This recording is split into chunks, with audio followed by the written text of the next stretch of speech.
everyone, and welcome to this special edition of Booklink's Romancing the Stars, the picture book edition. I will be your MC this evening. My name is Yvonne Mess. I am proud to be a Booklinks committee member, a coordinator of Writelings, and a picture book author and illustrator. Before we begin, I would like to acknowledge the Turrbal and Yugara peoples, the traditional custodians of the land on which I speak to you from today, and pay my respects to their elders past and present. And I extend that respect to Aboriginal and Torres Strait Islander meeting with us here today. I would now like to invite you all to share in the chat which land you are joining us from this evening. So feel free to add that. And it is really lovely to see that we have people joining us from all over Australia. We've got, well, you might not all be here now, but you might see the recording later, but we should have about 48 people from Queensland, about 10 from Victoria. Hello, Victoria. About 11 from New South Wales, 1 from the ACT, good on you, 3 from South Australia, and another lonesome Western Australian. You're all very welcome if you're here. And while I'm thinking people, this is a free event, but people have donated almost $200 to be here, which will all go back to other future Booklinks events. Now, the session will be recorded today, and if you are uncomfortable with this, please leave your camera off. But otherwise, we would love to see your faces so that the staff and myself don't feel like we're talking to thin air. But please make sure your mics are on mute until I invite you to speak. Also, if you want to see this in presenter view, there is usually a little button on your device where you can switch between presenter and speaker views.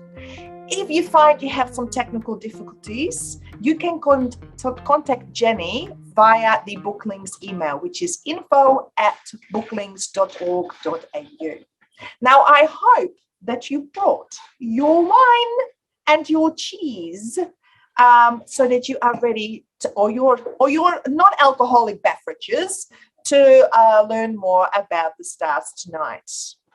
Tonight, you will get to meet 8 wonderful picture book authors and illustrators, including 2 CBCA notables who are running for the CBCA Book of the Year Awards.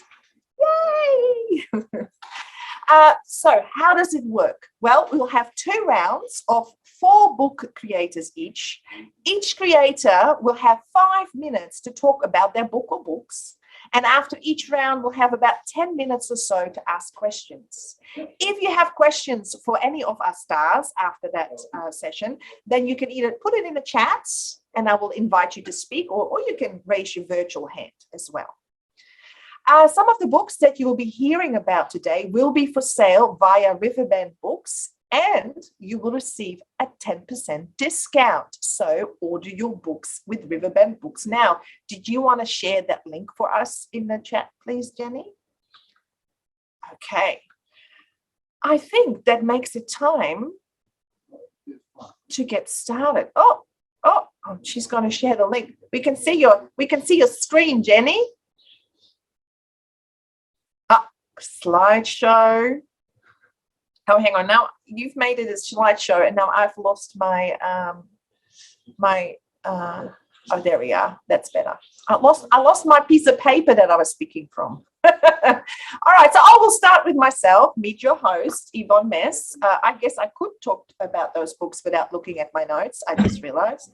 I've lost you all. Okay. Hang on, but I want to find it. All right, so I had a book out last Christmas, Little Bilby's Aussie Bush Christmas, illustrated by Jodie Michelle Pratt and published by Lothian in September 2021. And as you can see in my background, I also illustrated Trouble in the Hen House, written by Susan O'Meara, which was published last October by Yellow Brick Books. Next, we have Carolyn Magerl. Make her welcome. You can do a little wave, which is equivalent to clapping if you feel like it, who wrote and illustrated Piano Fingers, published by Walker Books on the 2nd of March 2022. Next in our group, we have the amazing Katrin Dreiling, who illustrated Cicada Singsong, published by Little Steps on out at the 1st of March 2022, and also wrote it and illustrated A Perfect Pig, which was published by Scholastic in July 2021. Next off, we have Charlotte Barclay, who wrote From My Head to My Toes, I Say What Goes, illustrated by Jackie Lee, published by Hardy Grant, who was just launched on the 2nd of February 2022. And finally in our group, we have the most amazing Sandhya Parappukkaran, who I might have said all wrong, but we keep cheering, yes, who wrote Amma's Sari, illustrated by Michelle Pereira, published by Hardy Grant on the 30th of March. But she also wrote The Boy Who Tried to Shrink His Name, which was a notable, illustrated also by Michelle Pereira and published by Hardy Grant in August 2021. Well done, everybody. So that means that first off the bat, we have the amazing Caroline Magerl. And I should time this as well. All right, timing. Hello everybody. Can you hear me? Yes, we can hear you very well. Go ahead. Thank you. Okay, Piano Fingers. This is my new picture book.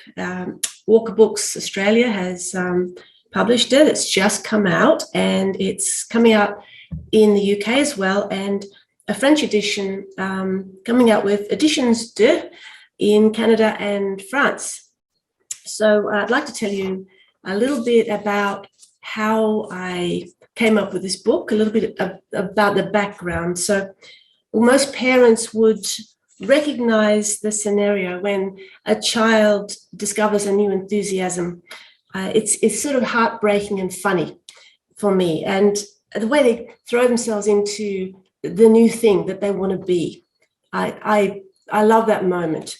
For me and my daughter, it was when she decided to be Madeline, Bemmelman's Madeline. She loved Madeline, and she was around 3, and she adored this whole character, wanted to be this character. So I made her a little yellow dress with a little white collar, and she would put it on and she would be Madeline fully in her head, and Madeline could do anything. So Jen would actually get herself up on high places like rock walls and stuff, and she would sing the tune, Madeline, it's Madeline, and then she'd go da, da, da, da, da, and then you knew you had to catch her, because she would just jump, because she knew she could fly. She was just in that space. So for a while it was hair-raising, because she so believed you, and you had to be waiting for the da, da, da, da, da. Anyway, from then on, I realized this was something that was going to be normal for us. She wanted to be a gymnast. She threw herself into that. She wanted to be an equestrian. Musical theatre was a phase. Then it was ballet, tap, archaeology, botany, soccer.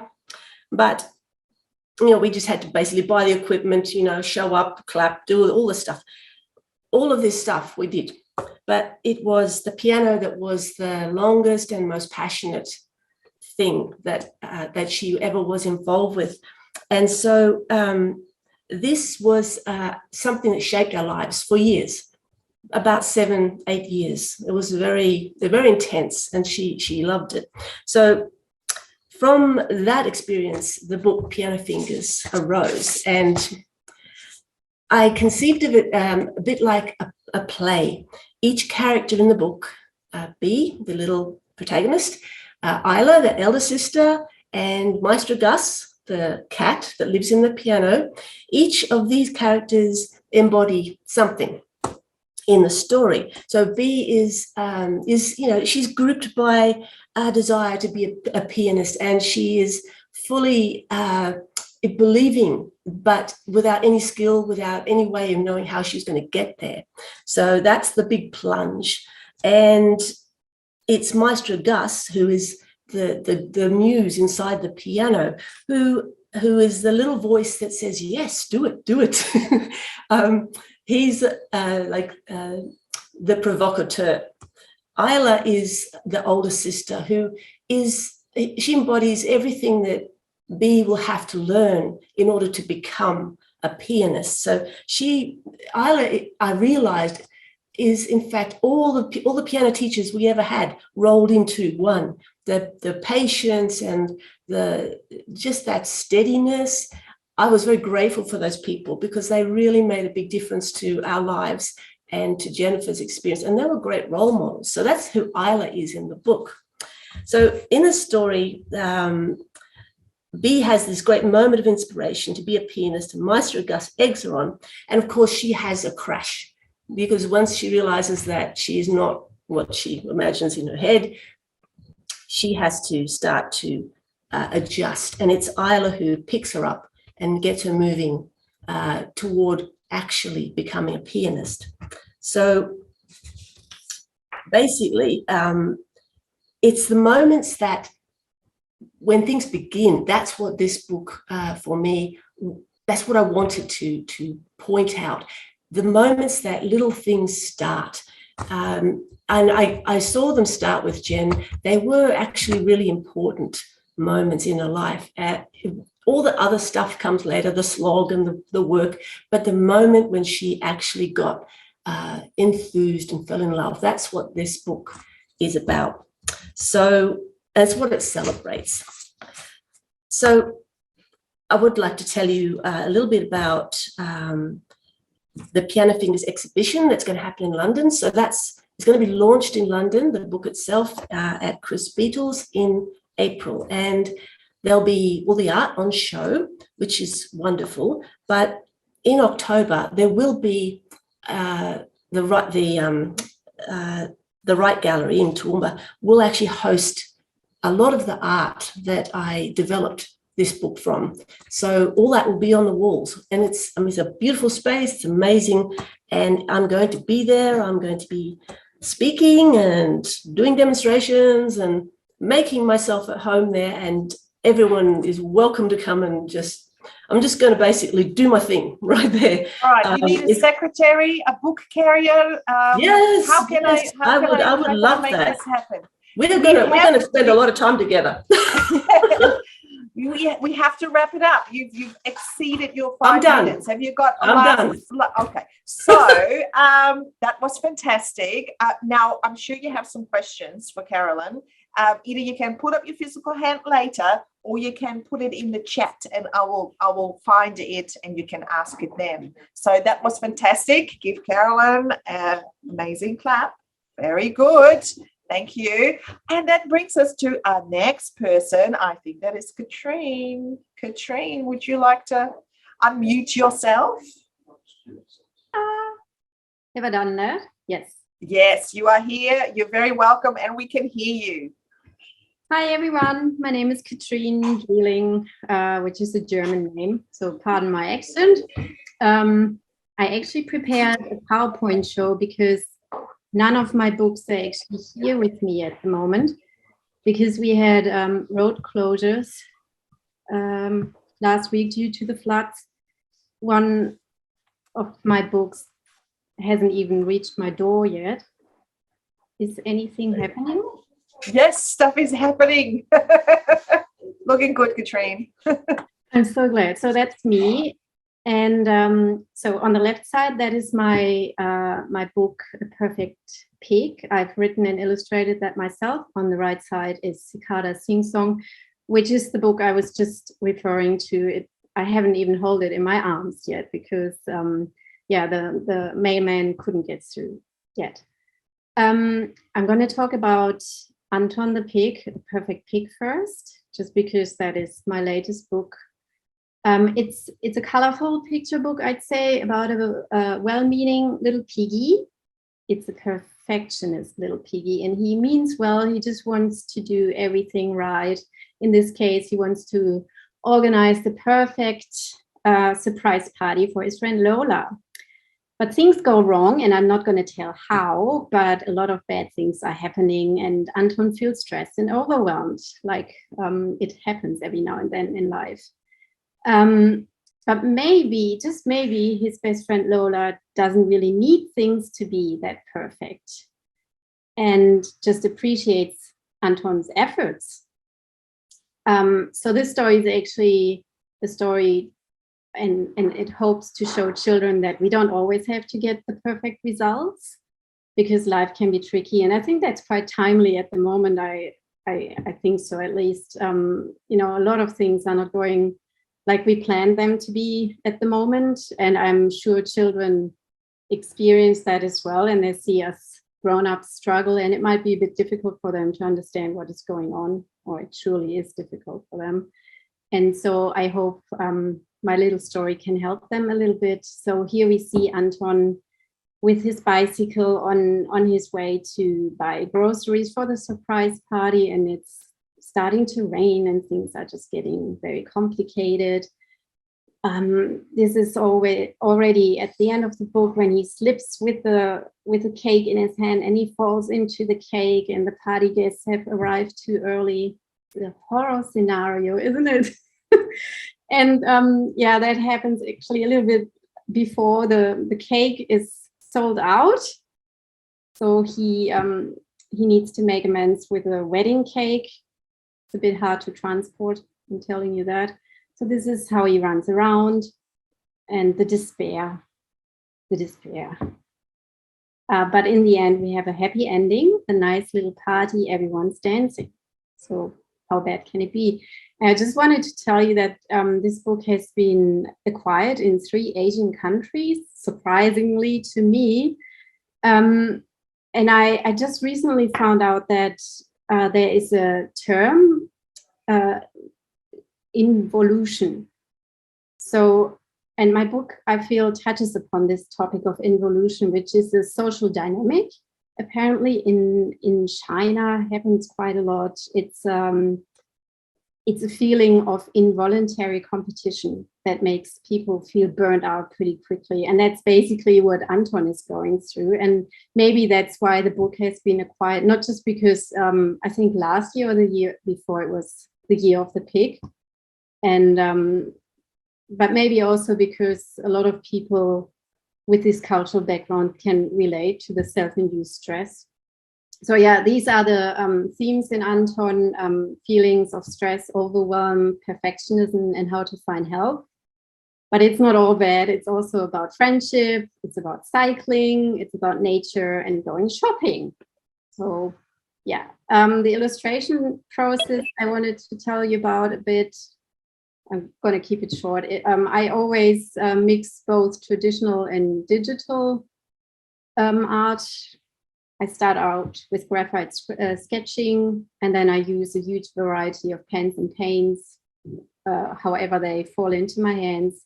And then in the end, I usually wrap up with Photoshop and Procreate. And if you see the left piggy there, that is actually Lola, the pig that gets the surprise party. In this case, her hair is blonde. I had to send different hairstyles for this pig to my editor, which I really quite enjoyed. And in the end, she turned up with pink hair, not blonde hair. Now let's talk a bit about Cicada Singsong. The book was written by the very lovely Pat Simmons and was released 1st of March, so it's brand new, by Little Steps Publishing. It introduces children to several different species of cicadas. So that's not a potato over there, that's a cicada. And there are a lot of different cicadas, which I, for example, wasn't aware about. So the orange drummer, or the baker, which is this one here, flowery baker. And the book is beautiful, written in rhyme. And it lends itself very well to presenting it in a musical way, or even rapping. So I have lots of hip hop styles in there, and the characters all move a little bit like hip hop or rappers, at least they're supposed to. Sorry, Katrin, for bumping in, but I'm the timer person going ding, ding, ding. Can you just wrap it up? Just wrap it up. Just finish what you're saying. I mean, but just time's ticking. I just show you the pictures. And as you know, last year there was the Brood X, millions of cicadas hatching in the United States, and they're going to come back in 2038. So you should read this book first, because before that happens, so you know what's happening. That's a good point. Well done. See, you had more than you thought you had. Fantastic. So, yes, just a reminder that this is actually speed dating with the stars, right? They only get 5 minutes, and it's horrible cutting people off. I feel like a really bad person because I want to hear everything. But, yes, just a reminder, we are speed dating. All right, Katrin, if you want to stop sharing your screen, see if you can find the button. I do, it's red. All right, let's give Katrin a big visual clap. Well done, Katrin. So lovely to hear more about your latest babies, book babies. That means we're on to Charlotte Barclay now. Where is Charlotte? There she is. I'm here. Welcome, Charlotte. I'll Hi, get everybody. my timer started. Okay, I'll try to be speedy. Hi, everyone. So good to see so many faces. And I can see some lovely squibby South Australia faces there as well. So it's good to see you all. So my picture book is From My Head to My Toes, I Say What Goes. And it is a book all about consent for that younger age group, 4 to 7 years. I'm really, really proud of this book. I think it's a really important topic to talk with kids about. It introduces consent in a really age-appropriate way. Without going into, something you might go into with the older child. It's all very much about you being the one who's in charge of your body, and you're the one who gets to decide yes or no to various activities. So it came about, it was essentially a follow-up book to my debut, which was All Bodies Are Good Bodies. And so this one's all about kind of celebrating our bodies and the diversity and how wonderful all our bodies are. And then this one is about one of the ways that we protect our bodies, which is through consent. So yeah, it's another rhyming text, very upbeat and fun to read aloud, and hopefully fun for kids to listen to as well. It's kind of broken up. The first half is all about a little girl saying yes to various situations. So, for example, I might say yes to pillow fights, a kiss when I'm tucked in at night, to dancing, prancing, climbing frames, to wrestling hands or funny games. And there's beautiful illustrations, as you can see, by Jackie Lee. And then, yeah, it goes through various kind of kid-centric scenarios that you might be able to introduce consent through. And then the little girl kind of changes her mind halfway through, and she decides no to certain situations. So, for example, sometimes I don't want a hug, a slobber from my neighbour's pug. I might say no to climbing high, a tickling game, or a kiss goodbye. So that just kind of gives you a bit of the feel of what how the book goes. The other two features that I really love about this book is I've got one spread towards the end that kind of provides a few different ways that kids can say no to things. So saying no isn't always an easy thing to do, even as an adult, and certainly for a child.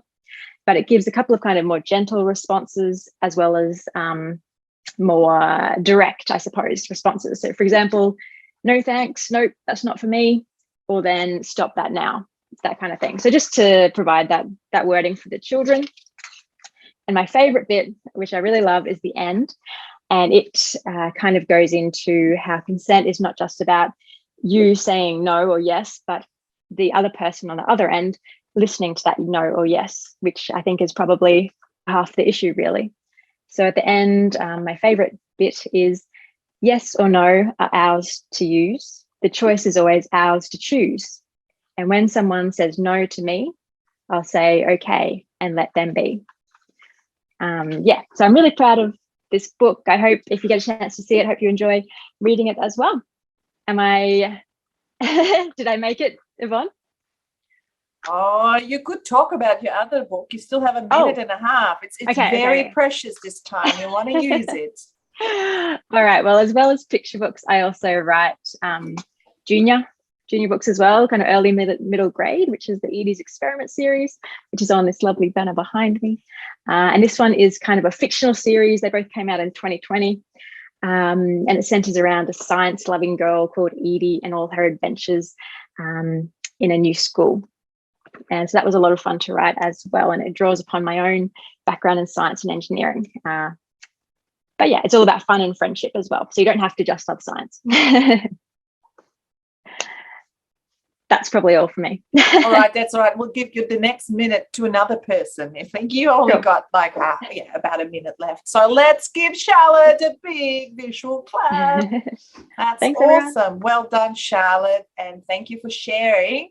That means we're moving on to Sandhya. Where is she in my screen? There she is. Sandhya, you want to unmute yourself? All right, let's welcome Sandhya. Hello, my name is Sandhya Parpokaren, and thank you, Yvonne. And it's nice to see everyone. So this is my debut picture book, The Boy Who Tried to Shrink His Name. And yes, this was as part of the notables list this year, so I'm very excited and about that. And both these stories, Amma, Sari and The Boy Who Tried to Shrink His Name, were written like from my experiences. I have very long South Indian name, and so that's how The Boy Who Tried to Shrink His Name came about. With Amma Sari, this is the manuscript on which I won the 2020 Australian Society of Authors and Copyright Agency Mentorship Award. And I was able to work with Sue De Gennaro as my mentor for 20 hours, which stretched across around about a year. It was incredible working with Sue because from the very first moment she read my manuscript, she understood what I was trying to do. So that was very important, so that my mentor understood like where I was coming from and what my story was. So this story is based on this Amma character is my mother, and the little child is me, and it's based on a little when I was growing up in Melbourne, my mum would wait for the weather to be nice, and she would wear her sari, and we would actually walk because we didn't have a car, so we'd walk everywhere or catch the train, and we would go to the market or to the library. And I remember I didn't have any bad experiences. Everyone was really lovely. They would come up to my mum and say that her sari was beautiful. And this is in the late 80s. And I would feel, as a child of 7 or 8, I would feel very different. I would feel like I'm standing out. And that feeling has stayed with me. And I know often wondered about that feeling, about the first generation migrant parents and the second generation children growing up with a different culture. At home, they have one culture. When they go outside, they have a different culture, and they feel that difference. So this is just really an exploration of how you can accept that difference, and the relationship between the second generation kids and the first generation parents. Often there are clashes. I think it's not as easy because you're trying to like fit in two different cultures, and you're trying to fit in here and you're trying to fit in there. So the story, it goes between the child, her name is Shreya, and she loves her mum Sari. She loves it at home. They have adventures, they eat food, the culture, she's very happy with it. But when she goes outside, she feels different. She feels as if everyone's staring, and she's having trouble coming to terms with that. And then she asks her mother about their culture. So the mum tells her about India, where she grew up, what their culture is all about. So it goes through pages like that until I don't know if it's easily resolved. A problem like for children, like there's no like answer as to like how you are going to accept your own culture and how you're going to fit in. But in the end, something does happen where she's able to just really just stand with her mother. And one thing when I was working with Sue was one wonderful thing was that she got me to write a lot about my mother and about my story. And so just to really get to know my characters. So I ended up writing about like 1,500 words about the backstory and really to get to know the mother character. And she came out as very, very brave. And when I'm looking back as a child, well, I didn't really feel that in my parents. Like it was more like embarrassing, those sort of feelings which I had as a child. When I ended up writing this out, I saw the bravery in my parents, in my mum. I could really see that, which is something that I didn't see when I was a child. So that was really nice for me. I think I found it really hard to get into the child's voice, because the child is essentially me, and there's a lot of like emotions there. But Sue really pushed me to really get into the voice. There was like months and months where I would like really refuse to write about this child and the real emotions. Like I couldn't get into it because it was painful. Sorry, I'm digging my bell, darling. Oh, okay. Again, yes. It's the speed dating aspect of this. I want to date all of you. Oh, God, my husband's listening. Hang on. Yeah. So, yeah. But, yeah, it was, thanks to Sue. She just kept on pushing me to, like, really dig deeper into those voice, and finally I found the voice of the child, and the whole book is, I think, really lifted up because of Michelle Pereira's illustrations.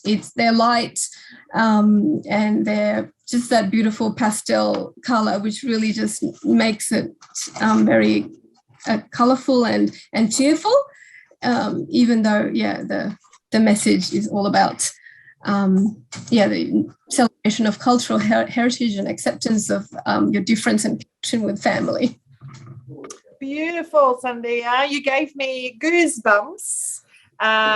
It's such a beautiful, powerful story about identity, and it was really lovely to get an insight in where it all came from. So fantastic, big cheer, big visual clap.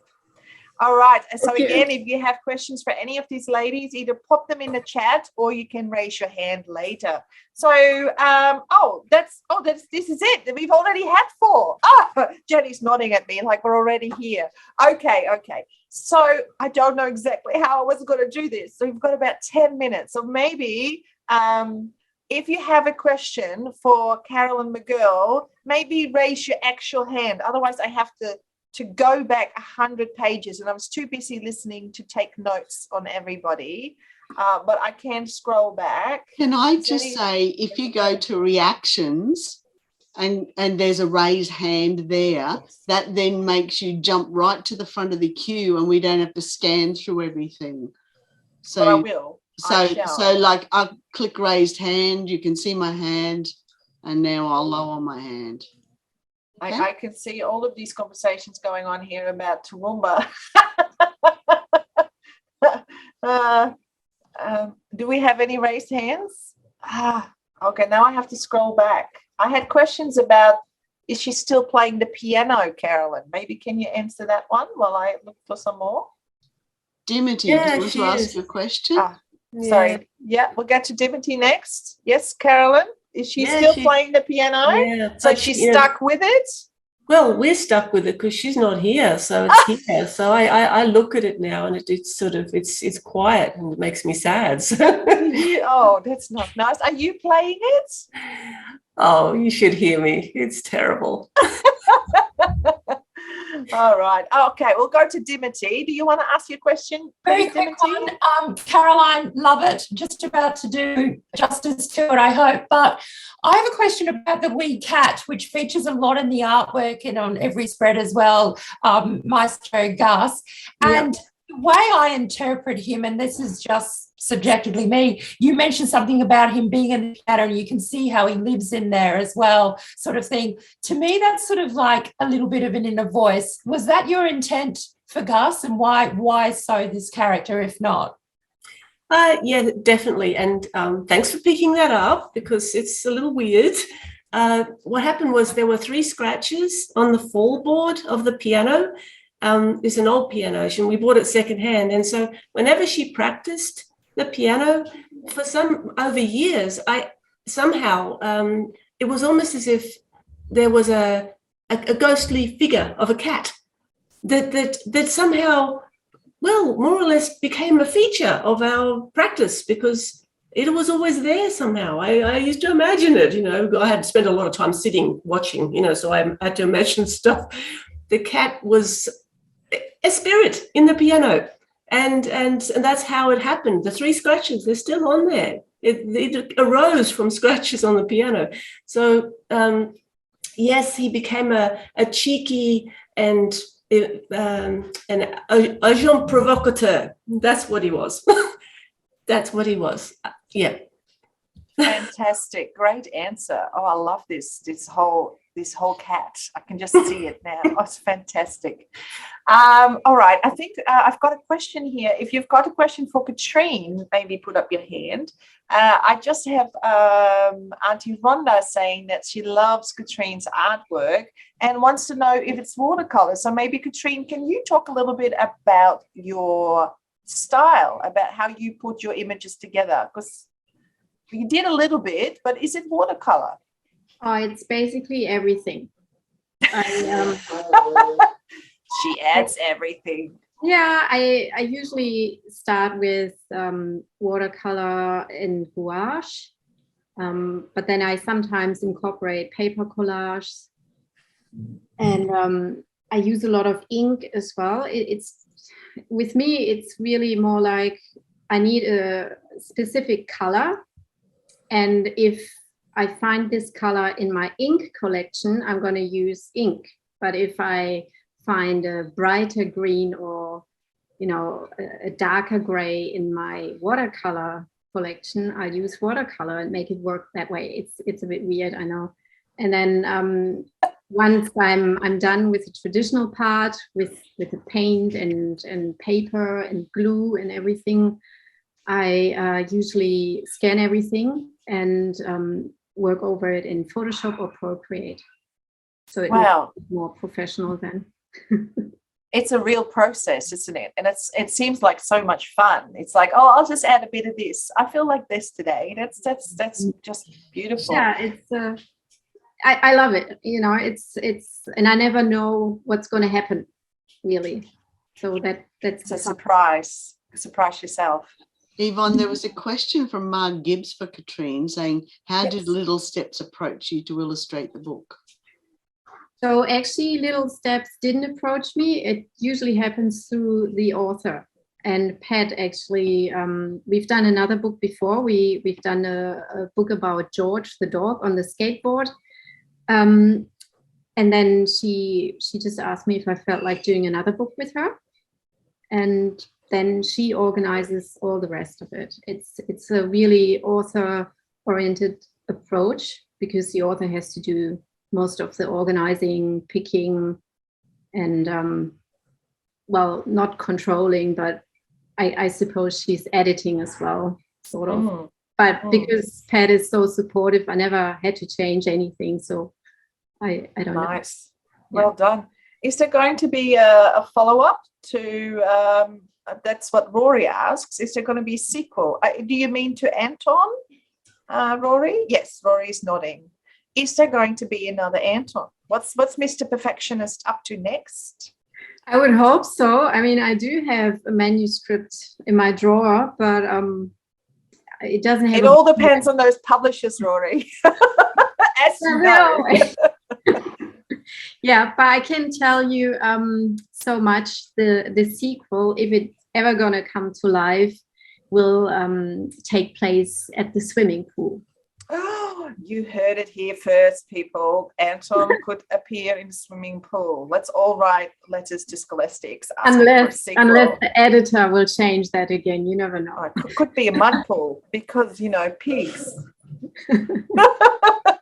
Fantastic. Now, I see, Dimity, you have your hand up. Was that a new question or an old question? No, go, Dim, go. This is a Katrin question. It's quite simple. Katrin, why a pig? And because I love to know the genesis behind stories like with Sandhya's and Caroline's. Why a pig? Was Anton always a pig in your head from the beginning? I have to think about this. I don't really know. I mean, as an illustrator, I come up with characters all the time. I just sit somewhere and scribble down a character I just came up with. Can you see them? Why can't you Oh, see it's them? really hard. It's because of your background, Katrin. It makes everything really hard to show. We saw some beautiful blurry bits. Top secret. Yeah, anyway, I mean, I just come up with characters all the time. And this one looked really cute, and it was easy to draw because it's basically just a ball with legs and arms and a and I think because he was so simple, he was quite appealing to scholastic, maybe. I don't know. Oh, fantastic. Thank you, Katrin. I do have a question here for Charlotte from Jackie Farrow. Congratulations, important work. Lots of congratulations there, Charlotte. And would like to know, do you market it to social and family support workers and child psychologists? Do you go and knock on people's doors and say, this is going to be it? I don't actually, but that is a really good point. Maybe you should. I'll check in with the publisher. Yeah, because also with the recent announcement that consent education is going to be a mandatory part of the curriculum across all year levels, it has crossed my mind that it would be a really great resource for that early childhood part of education. So yeah, that's definitely something I'll check in with the publisher on. Yeah, but thank you everyone for your really lovely comments in the chat. That was really nice. I was an early childhood professional in my past life, and I would have loved that book, and I would have shared it, with everybody. Fantastic. Now, I think Smiley Belinda has a hand up. Did you want to ask a question? Oh, unfortunately, your sound isn't working. Belinda, I can see you talking, but we can't hear you.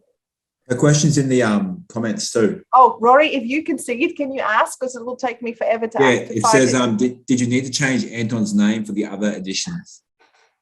Is that for Katrin, was it? Yes. Okay, Katrin.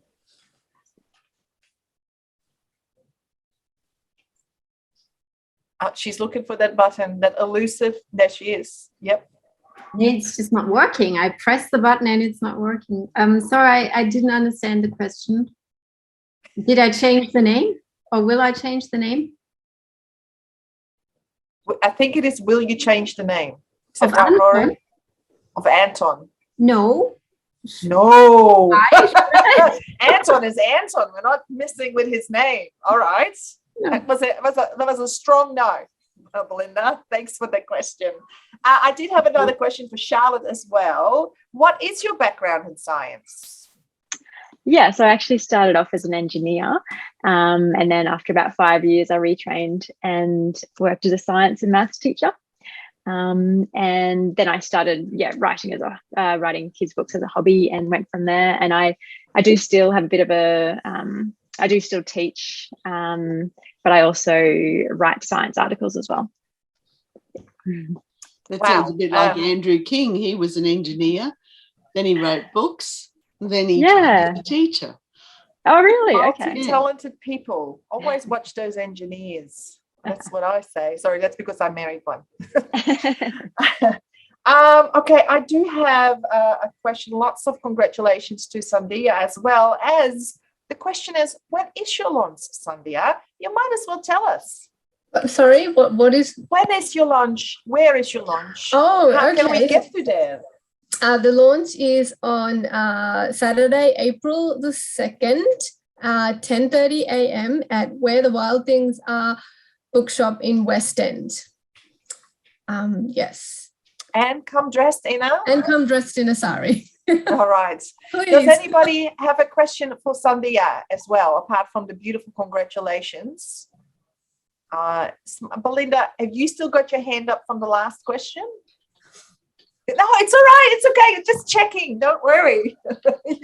I see why you've got smiley Belinda up there. You've got the beautiful smile. So I just wanted to ask you, Sandhya, were you able to pick to work with Sue? What you do is you nominate 3 mentors from their mentor list on their website, and they will pick one for you. They will, and I think it's paired with the best mentor. Good answer. I mean, yeah, for the story, like, yeah. Yeah, obviously you do. And I mean, I couldn't wish for anyone better either. That's fantastic. All right, I feel like I've taken up perhaps more than 10 minutes on these questions. So it looks like we're moving on. Take another sip of your wine or your drink and another bite of cheese. We're going to go on to round 2. So I might ask, yeah, dear Jenny is right on top of it all. Oh, almost. Yeah. All right. So in round 2, we're going to have 5 more book creators. We're going to have Jackie Farrow and Auntie Rhonda Collett-Spratt talk about Grandfather Emu, published by Boolarong Press in November 2021. After that, we'll have a listen to Rory Mather, who wrote Monster School Rules, illustrated by Carla Martel and published by Scholastic on the 1st of January 2022, as well as Rory the Lion, illustrated by Patrick Corrigan, published by Larrikin House on October the 21st. Then we've got Inda Sari, who wrote Nightlights, illustrated by Leslie Mcgee, published by Little Pink Dog Books in September, and Saleh, illustrated by Anne Ryan, published by Ford Street in March 2021, which was also a CBCA notable picture book. We're so excited. And then finally, we will have Trudy Trewin, who wrote Summer Blue, illustrated by Marjorie Crosby Farrell. You're so lucky. Published by Scholastic on the 1st of February 2022. And Grandma's Prickly Secret, illustrated by Nellie Sunelli, published by Larrikin House, August 2021. What a fantastic lineup. So, are you ready, Jackie and Auntie Rhonda? Yes, I think we are. It's our first time, but we'll give it a shot. Go. Yeah. I give you 5 minutes. Starts now. Go on, Jackie. Well, this is our picture book, our first children's book, Grandfather Emu and How the Kangaroo Got Her Pouch. And it's an Aboriginal dreaming story. It's based on an ancient story that Auntie Rhonda was taught in the mission growing up in Carnarvon in WA. Yep. But we sort of brought it into today.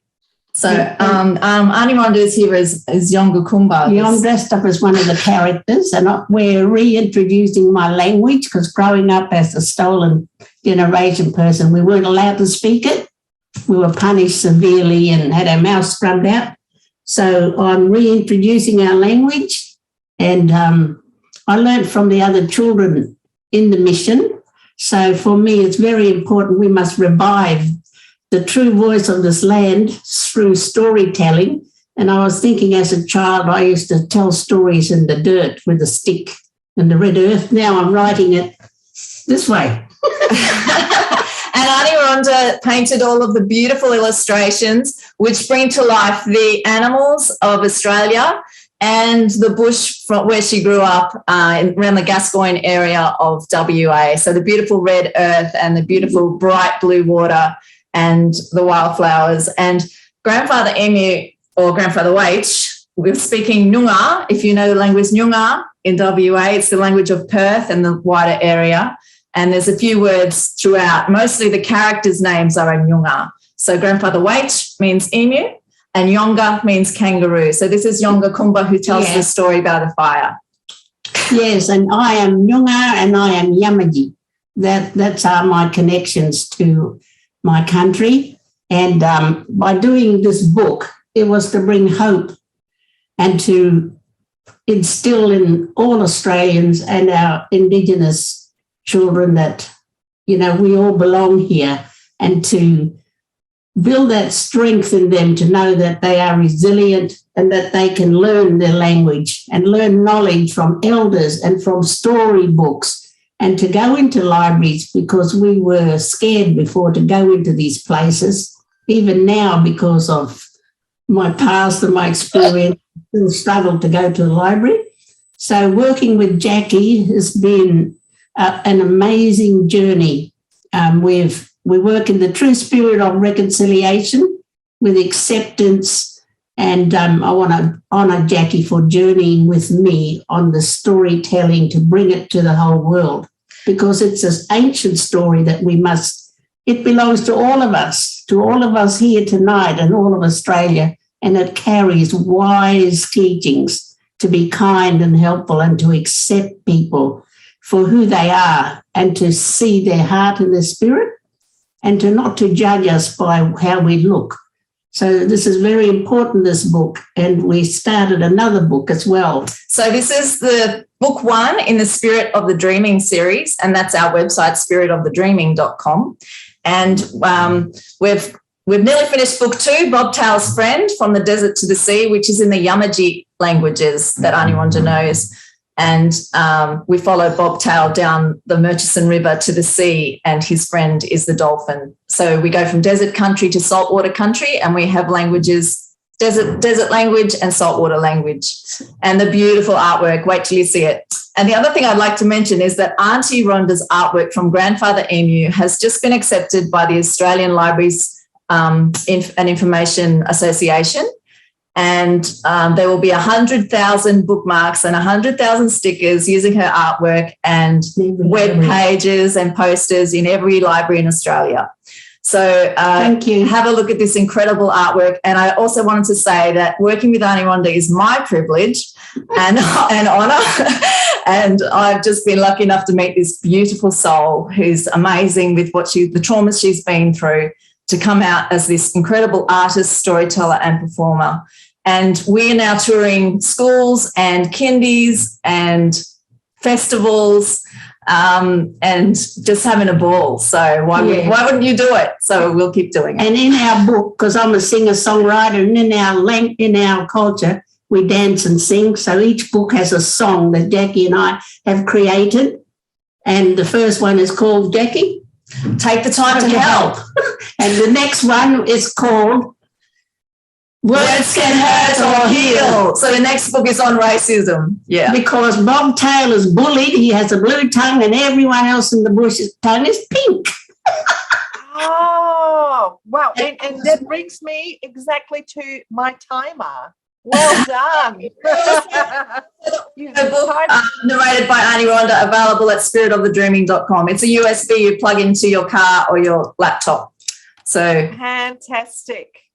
So it's language. So keep language alive. So from the desert sands to paper, our stories live on. Thank you. Love it.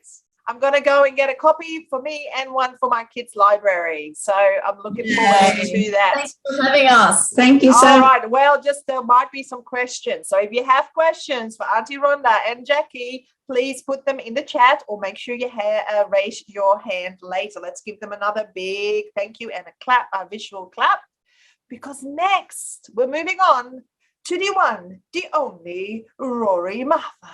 Oh. Thank you for that introduction. That was lovely. So I'll start by saying that I'm a very nervous person on Zoom. In real life, I'm actually quite comfortable talking to people, but Zoom scares me. So hopefully I don't talk too quickly, and hopefully I don't go way over either. It could go either way. All right. We'll be there. We'll be listening. Just take a deep breath. Well, nobody will go boo, because that would be really scary. So I'm Rory H. Mather. I've had a few books in the last probably 18 months or so. My first book was Vlad's Bad Breath, and that was with Larrikin House in 2020. My second book, and it's very pertinent around this time of year, was Easter Catastrophe, illustrated by James Hart and published by Scholastic Australia. And so it's a great one for Easter hat parades at schools. My third book was Vlad's in Love, a sequel to Vlad's Bad Breath, published by Larrikin House and read by the Duchess Fergie this morning. My fourth book, and probably one of my favourites because it's got like a little shiny cover, is Get Back in Your Books, which is a book week themed book, which is just about it's about a character that arrives at the school library and thinks all the characters have come to life, and then discovers that it's book week and they've forgotten their costume. So I had a review of that one recently where someone said, this book isn't about characters coming to life, it's about book week. So I only gave it 2 stars, so that was rough. But So the two main books I'm here to talk about tonight, though, are Rory Does, which was published in October by Larkin House. And Rory Does is a real special one for me because it's one of the first stories I ever wrote. I first wrote it, I think it was about 2016 or so. And it's probably my most edited story. It's in rhyme, and it's dedicated to my parents, which is also makes it a bit special. But so I first wrote it in about 2020, and the story wasn't quite sitting right with me. I'll read you the first page. It's Rory the lion was as tough as can be. His glare could make a huge buffalo flee. He could knock down a tree with a swipe of his claw. But Rory the lion was unable to roar. And so, yeah, the story wasn't sitting right with me really, but I did take it to a CYA assessment in 2017. And at that assessment, I met with an agent, and that agent told me like I really need to go back and do more work and stuff. And that was really my first introduction to the picture book industry at large. Before that, I was writing things and sending them off that night. And that caused me to go away and really study my craft for a fair while. And the result was, so with Rory the Lion, I sat in it for another few years, and I got the rhyming down pat. I got the story ending down pat, which was the story ending was really the part that was holding me up. But I still wasn't quite happy with it. And then in 2020, I had a little revelation. So what Rory does is he goes around to different animals to get advice about how to roar, and he ends up doing what they do. And so it's got one of my favorite elements of a picture book, where you have the page turn to finish the rhyme, and it's full of that all the way through. So there's squeaking, there's neighing, there's farting, because kids love that apparently. But yeah, it's a really special book for me because it just took a long time to get to the stage where it was ready to be published. And for me, it's a real growth book for me. And it has the most beautiful illustrations. Like illustrated by Pat Corrigan, who's from the UK, but you can put those illustrations up in the nursery, and they're just so beautiful. Next book I'm here to talk about is Monster School Rules, which was published by Scholastic, came out 1st of January 2020, and it's 2022. And it's a starting school picture book. And it's in a really simple rhyme pattern. So it's got A, B, C, B rhyme, which means that the second and the fourth line rhyme, but the first and the third line don't. They just go by themselves. And it's got really cute, fun illustrations. So I really loved it. That's my favorite part of being a picture book author. Apart from seeing kids' reactions, it's just seeing what illustrators do with my words, because I don't really have an image in my head. I'm not a very visual person when I'm writing. So I've never been disappointed, and I think I find it hard to be, because I'm just always blown away by what people can do, what illustrators can do. But it's got a bit of an interesting story too, because what happened with it was Scholastic asked, I was represented by an agent, and Scholastic asked my agent whether I had a book on starting school, and I didn't. And I was like, they gave some examples of books on starting school, so I read them. And then I started writing stories, and most of them I wrote about 6, and they're all bad, except for this one. And then, so I wrote about 6. One of them was actually all right, but we sent it to the Scholastic, and they said it was too similar to something else in our list, so it was a rejection. But that's part of the nature of the business. And after that rejection, though, I'd been doing, it was in Book Week 2020 that I was writing it. And so I'd been to a school, I'd seen some school rules on in one of the schools on the wall, and I was like, rules, maybe monsters, because I'd previously tried to do animals. And I literally wrote this manuscript in pretty much its current format in about half an hour, which just goes, it's a very simple book though, so it's not like it's like, it's just it's also something I'm proud of, because like generally they take a lot longer than that. But fantastic. And Rory, your time has finished right there. And he's like, I did it. I got everything in, and I want to give him a clap. Fantastic, Rory. And books about books, what's not to love? Yes, take another sip of your non-alcoholic beverage to reward yourself. Oh, now he's going, I don't know what he's drinking, coffee, water. All right, well done, Rory. That means that next up is the lovely Indie Ahmed Sari. There she is. Thank you. Thank you, Yvonne. Hello, everyone, and apa kabar? That's how we say how are you in Malaysia, which is where I grew up and the setting of my picture book, Nightlights. Just here. Nightlights is one of the first picture books that I ever wrote. And although it was the second one to come out, it was actually the first one that got acquired. It has a very simple premise of a group of cousins remembering a world where the nights were not so bright, but full of wonders nonetheless. It's set in a tropical Malaysian village and showcases Malay culture in traditional dress of the characters and the stories of their grandparents. And I'm actually wearing a type of Malaysian traditional dress right now, or at least the top half, because you never know with Zoom. The inspiration from the book came from my semi-magical childhood. The storyline is really easy to follow, so it's perfect for early childhood and lower primary, but I have employed some lyrical description because I think it really reflects my own nostalgia of that particular time and place. So I was born in the capital city of Kuala Lumpur.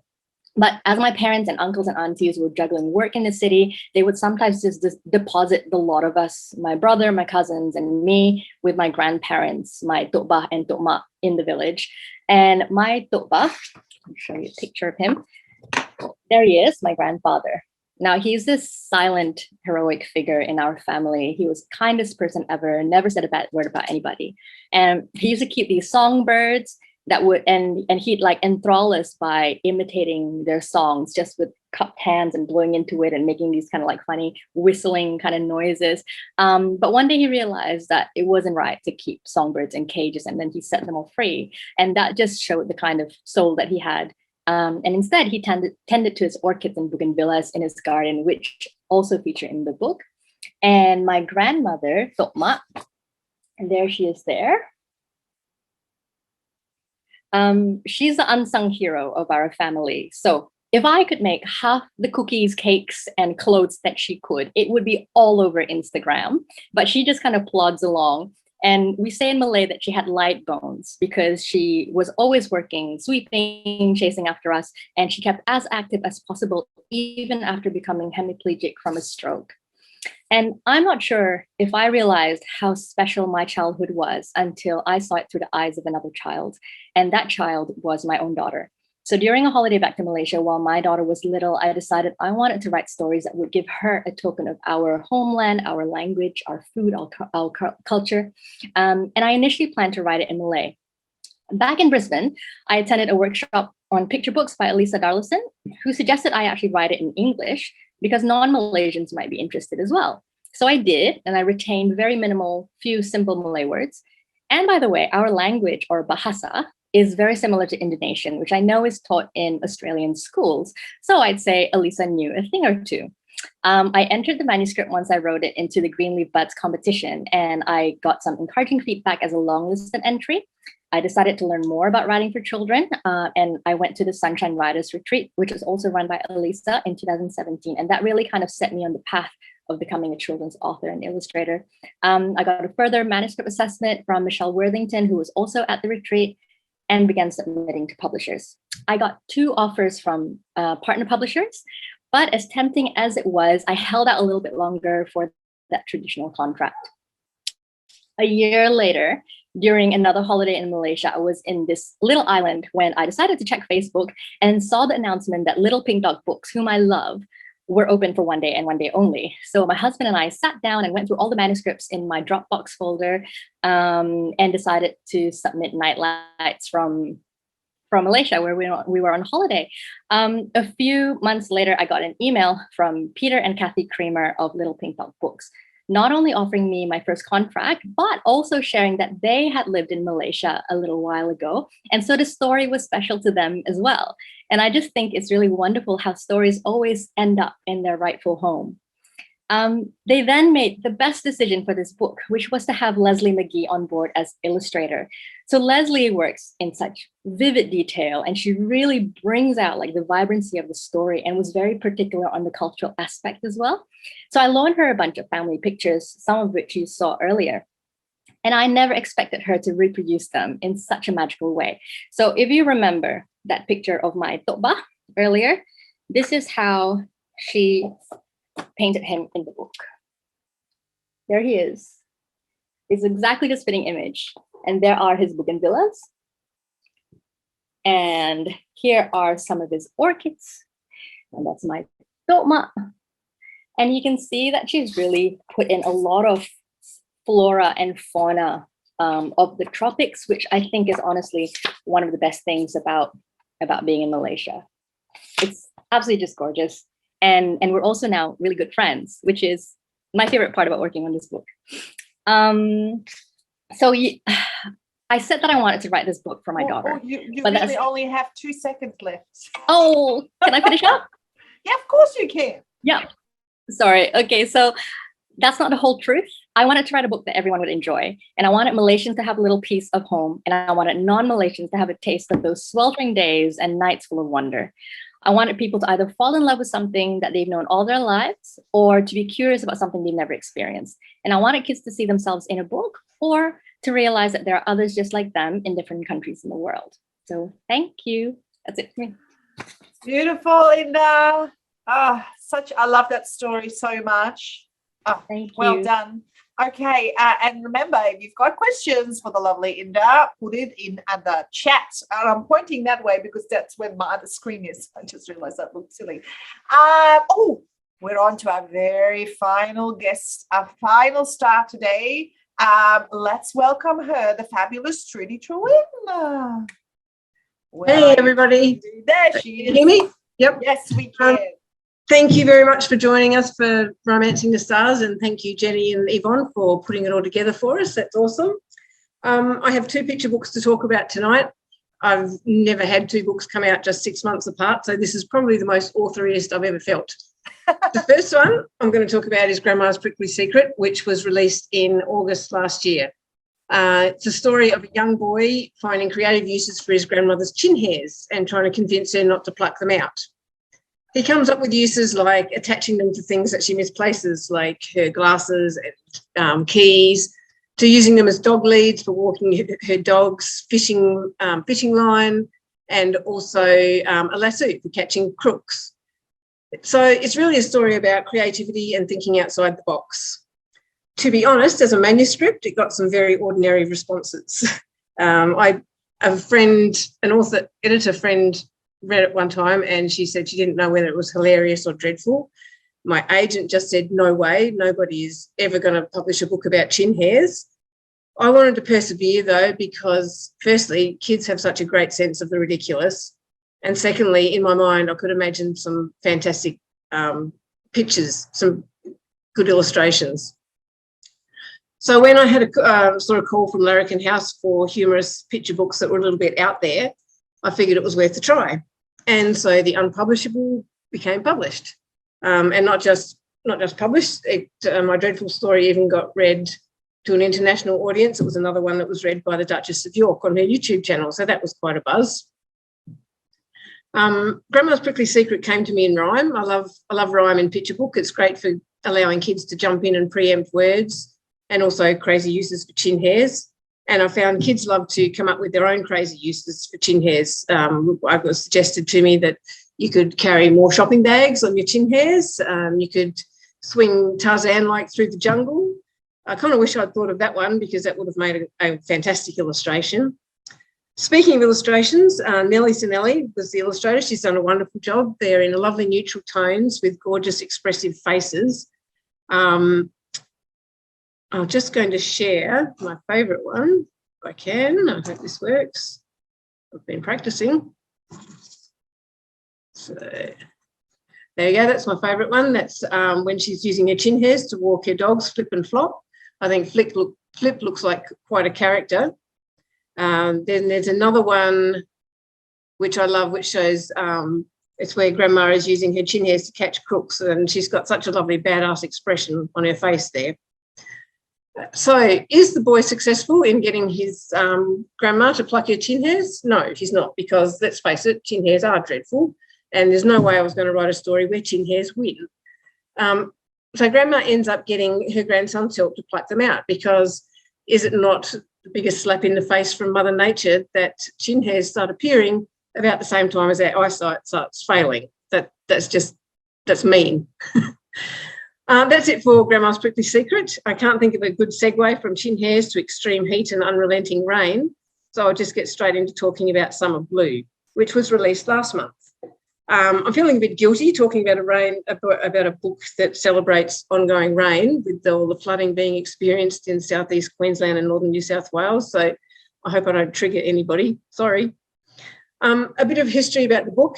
10 years ago, after a particularly oppressive bout of heat, very similar to the one that we're experiencing up here at the moment, we finally had a deluge of rain that hit the mark. And I watched as my youngest son, who was 10 at the time, and my neighbour's two sons, who were 18 and 16, all bolted outside and ran around together, laughing and playing with all the other kids in the street. And I was struck by how little their age difference mattered. They were all kids from about 4 to 18. They were all playing together. And it just seemed like in the drenching rain after the heat, everybody is 10. So I wrote about the build-up of heat and the welcome relief of rain. I called it Fat Rain Dancing because I thought fat rain was a perfectly evocative description of the summer rains. It's so juicy and squishy. Funny thing is, I thought I'd made up the term fat rain, but a couple of years after I'd written it, I was rewatching Forrest Gump for about, I don't know, maybe the 10th time. And in it, he describes the rain in Vietnam as fat rain. So I guess I just actually pulled the term from my subconscious. Oops. Just as my agent was about to set the manuscript free in the land of publishers, another book was released called Thunderstorm Dancing by the lovely Katrina Germain. Hey, Katrina. And we decided that the theme was too familiar. So my story got shelved for a few years. I continued tinkering with it. I changed the title, removed a character, added another character and a cat. And eventually it did find a home with Scholastic, who have produced a beautiful book. Marjorie Crosby Ferrell's illustrations are just gorgeous. She perfectly captures the weather. For example, in where is it? In this one here, this illustration, I can just almost feel the breeze picking up as the storm approaches. And in this illustration here, another one of my favourites, of all the kids playing outside, I love all the excitement of playing in the rain that the kids are showing there. It's just awesome. So one of the aspects writing-wise that's been getting nice reviews is the way the days of the week are transitioned. So I used hot words to describe the build-up of heat. For example, Monday melted into Tuesday, Tuesday dissolved into Wednesday, Wednesday evaporated into Thursday, and wet words to describe the unrelenting rain. So like Saturday bucketed into Sunday, Sunday cascaded into all of next week. I've always really enjoyed the writing, rewriting and editing process, but I especially enjoyed playing with words and phrases in this story. So much so that when I looked back at the original Fat Rain Dancing submission, I discovered that the only unchanged lines were in fact the transitions between the days of the week. Everything else was completely different. So the takeaway here is that what seems like a bad thing at the time, like a similar book putting the kibosh on my story, can actually end up being a blessing. I ended up making mine into a much better story version of itself. So, yeah, don't think roadblocks, think opportunities. Fantastic. I'm just giving you your 2-second warning, Trudy. Yep, I guess it's kind of fitting that the release of Summer Blue has bookended the very first draft of the story with another ridiculously hot and prolonged dry spell. Our wet season seems to have completely forgotten us, but having just said that, I'm just hearing rain on the roof right now. So if I suddenly disappear from your screen, it's because I'm out there dancing in it. Thank you very much. Beautiful ending. Well done, Trudy. Big visual clap. Fantastic. All right, now we've heard from all of our 8 creators. That means we're on to questions for the last 4 people. So if you've got I can see some clapping going on. I've been sort of keeping an eye on the chat very badly, really, and there's been lovely comments. But if you've got a question, raise your virtual hand or your actual hand for any of the lovely people here. And Jenny, if you have had a look at the chat and you find somebody, please let me know. Rory's hand is up. Oh, Rory, I couldn't see it. Sorry. Thanks, Rory. Go and ask your question. And who's I'd like to ask our 2 CBCA notables what that was like finding out that your books were shortlisted or longlisted or whatever the term is? All right, well, we'll start with Inda. So I was trying to feed the kids and put them to bed in the glamorous life of a picture book author. And I remember, oh yeah, CBCA today, 6 o'clock, 7 o'clock. And I started to, phone in one hand and kid in the other, and I scrolled down. And my pick for picture book of the year was going to be Sandhya's beautiful book. And so as I scrolled down, I saw Sandhya's book and I'm like, oh yeah, okay, yeah. So, right on the money. And then I thought I'll just scroll down a little bit longer. And then I saw Saleh and I said, oh my God, I can't believe it. Oh my goodness, I can't believe it. Oh my goodness, I can't believe it. And my daughter said, Mommy, if you say, oh my goodness, I can't believe it one more time. And then I just, I don't know, I think I was just in a daze for about a week. Probably still am. It was really quite surreal and a great honor. The problem is that I don't know who I want to win. It's just awful. Oh, Sandhya, tell us how did you feel when you heard? I was actually driving towards the last Tuesday book club with Jenny and all the other teacher librarians and Right Links friends. So I was due to reach there at 6 p.m. So I knew the list was coming out, but I was driving, so I didn't have a chance to look at my phone. So I got there and I was putting away all the books and my food and everything when Jenny said, oh, have you heard? Can I be the first one to tell you? And I said, yes, you tell me. I would love to hear it from Jenny. And I heard it from Jenny and I was able to celebrate with my writer friends, which is so special. That was the best place to be. I just couldn't believe it. Just like Inda, like what? Oh, this is so lovely. Thank you for sharing, Sandhya. Actually, Rory, I might ask you a question. How do you get your book read by the Countess or Fergie? I don't know her name officially. So you can. I think you can submit. I don't know, but I first got approached by a Instagram account. I think it's Kids Books We Love. They post a lot of reviews and stuff, and they reached out to me. I think they must do recommendations to her. But so they reached out to me for Vlad's Bad Breath. And then I didn't even know she was going to read Vlad's in Love. I just woke up this morning and saw it there. I do think you probably can reach out. She has a PA whose name's Antonia Marshall.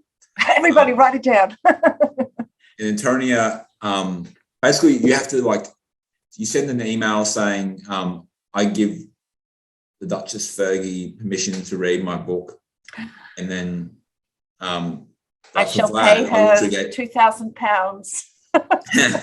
For Vlad, I literally gave for that permission about 8 or 9 months before she read it, and then in that time frame, she read everyone else's books. I was like, well, it's not like special anymore, but it's still a nice thing to do. Yeah, fantastic. Doesn't the publisher have to give permission? I'm not 100% sure on that, but I know Larrikin are definitely on board. Larrikin are now sending her every title. So, of course. And Rory, can I ask you, did you study sort of poetry or rhyme? I know you've got your schemes worked out, or are you more of a natural? I'm definitely not natural. I didn't study it formally. I did do one English literature course, and it was my highest grade I got at my whole university degree. But I have a Bachelor of Arts in History and International Relations, so it's not really relevant. But no, I practice it a lot. I'm actually really bad at meter. I think I'm quite good at getting close to correct. I sent someone. One thing, a bit of advice I have for aspiring authors is that they do what we all do and what we all did, and they try to send things off straight away. And I still do it. Thank goodness for agents and friends, because they always tell me that no. But I had a friend who's submitting to a competition for CYA, and she's aspiring. She's very eager to get published. And I just said, look, your stories don't, the writing's good, but you're missing a bit of the arc, and your rhyming is a little bit of work, and just there's no rush. And so what I did was to make it not so negative. I sent her the first drafts I have for Royal Line and for Vlad's Bad Breath to really demonstrate that it can be something that you have to just work on over a period of years. That's good advice. Very good point. Just keep at it. Anybody else got some questions for any of our esteemed stars? While you're thinking about that, I have a question for Auntie Rhonda. Who is the bobtail? Is that an animal I should know? It's a blue tongue, but in Western Australia we call it the bobtail. Oh, okay. Yes. No, I've never heard of that. I was like, it's a WA term, and in our traditional language, it's the ballara. Ballara. Yeah, and the wedge-tailed eagle or hawks can't tell the head from the tail, so it's a defence mechanism as well. Nice. So they might go for that tail, which then drops off, and then they escape with their life. No, it doesn't. It just... And they mate for life. We can learn from that. True. Some deep lessons in there. Fantastic. And I love how you dressed up. How was working together? I can tell that you guys have a fantastic relationship and a friendship. But give us some of behind the scenes look. When did you ever? So we've been friends for a decade now. Oh, fantastic. We first met in my previous life as a community development worker, and Auntie Rhonda was a participant in an Aboriginal art project I was running at a Ipswich community centre. And she's the reason I became a writer. So we first wrote Auntie Rhonda's life story, Alice's daughter, lost mission child. So beautiful. Is that a novel?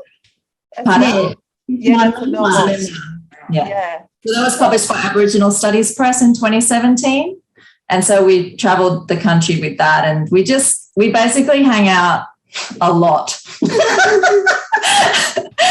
we went back to I left the mission in 1967, and we went back in 2017, Jackie and I, to revisit the place. And what was left of it. Yeah, so... wow, that must have been a very moving sort of... yes. So in that book, I've done poetry as well, and our friendship, we're family now, we're one mob. I love it. You're very multi-talented mob, you are. We Fantastic. just decided that during COVID, children needed fun, and we wanted to write fun stories and have a fun journey, because Alice's daughter is quite serious, obviously, about the stolen generations. Yeah. So we wanted to bring lightness, and it's so different to present Grandfather Emu to children than to talk about the stolen generations to adults, which is what we've been doing for 4 years. So it's about bringing colourful, because I paint from my heart and my spirit, and nothing's planned, but the colours are just like the land, the country. Beautiful. Red, dry. And when I go home, I cover myself in the red earth. I just got to be in it. So what do you use? Do you use acrylic? Do you mix some of the land in your paints as well? Acrylic. And it all comes it comes in visions. I don't know if other artists or illustration, they work like that, but I get visions. Thank you to giving us that insight as well. I might go and circle back to Inda, because I've been wondering, have you showed your family in Malaysia your book, and what was their response, if you did? She's looking for that mute button. So Little Pink Dog Books was very collaborative, especially I think because this book was quite cultural, and Leslie really wanted to get it right. And every time Leslie would finish a spread, which takes her a few weeks just because she has so much detail, she'd I'd be included in email with the PDF or the file. And then those I have been sharing with my family members, specifically my aunties and uncles and my mom. My mom's here now, but when she was back home, she sort of shared it around. There's lots of oohs and ahs and wows and things like that. Did you get any? That's wrong, Inda. You've done that wrong. Did you get any Inda? That is wrong. No, but they were just no, not really. I think my mom said, Toma is a bit smaller than that. I'm like, it's okay, it's all right, just leave it. And especially the depiction of my grandfather specifically, but also if you notice on the front cover, she looks familiar to me. She does kind of. Yeah. So she just did such an amazing job. Sadly, we lost my Toma not too long ago, and I didn't get to I didn't have the chance to send the book back in time for her to hold it in her hands. But she would have seen pictures, she would have seen the beautiful art and everything. Maybe and I'm still, it's just really hard because, with COVID, postage takes a long time. It's really, really expensive. And I kind of want to cart a whole bunch of books back to my family in Malaysia. We're slowly working on getting one of the bookstores there or publishers there to kind of take it on so that it will be available in Malaysia, but that hasn't happened yet. Thanks, Inna. That was an interesting insight into how you sort of kind of worked with your family the whole way along. That's nice. They had kind of had a chance to have input. I have a question for Trudy. How long was your chin hair when you were writing that book? My chin hair? Your chin hair. After my agent told me that nobody would publish a story about chin hairs, I got a little bit huffy. Did you start growing them? Yeah, I did. I said, that's it. I'm going to grow this hair until somebody publishes it. Well, that lasted about, 3 weeks before I ripped it out. Would have been such a good story. I mean, for the newspaper. Yeah, I couldn't do it. So you're in Cairns at the moment, so you do get that beautiful wet usually we do when it's not as terrible as it has been around Australia. And so you write in rhyme too, and I was going to ask you the same question as I asked Rory. Are you a natural or did you study? Didn't study, but I don't know that I'm a natural either. I think sometimes a book just really comes to me in rhyme. Like a few lines will come out and they just sound better in rhyme. In which case, that's how I'll decide to work with it. Sometimes after a while, it's like, no, it's not going to work. And other times it does. It comes together beautifully. So it's a kind of innate process for me, I think. So do you share your books like Rory does with any critique partners or family members or agents? Not so much, no. I tend to work, I'm a bit of a loner. I tend to work fairly alone. I might occasionally ask somebody for their input if I feel a bit stuck, but mostly I tend to just work alone. Yeah, fantastic. Now, Rory, did you have a question for someone? I see your hand up. Yeah, just for Trudy, I'm curious to know the time frame between when Katrina's book came out and then when you resubmitted your book, because like for a publisher, for a particularly major publisher to be okay to have something similar, and forgive me, I haven't read either of them, so I don't know how similar they are, but I think that's fascinating. So what was the time frame? So 10 years ago was when Katrina's came out, and mine was accepted by Scholastic. What are we now, 2022? It was probably 2017 or 2018 when Scholastic accepted it.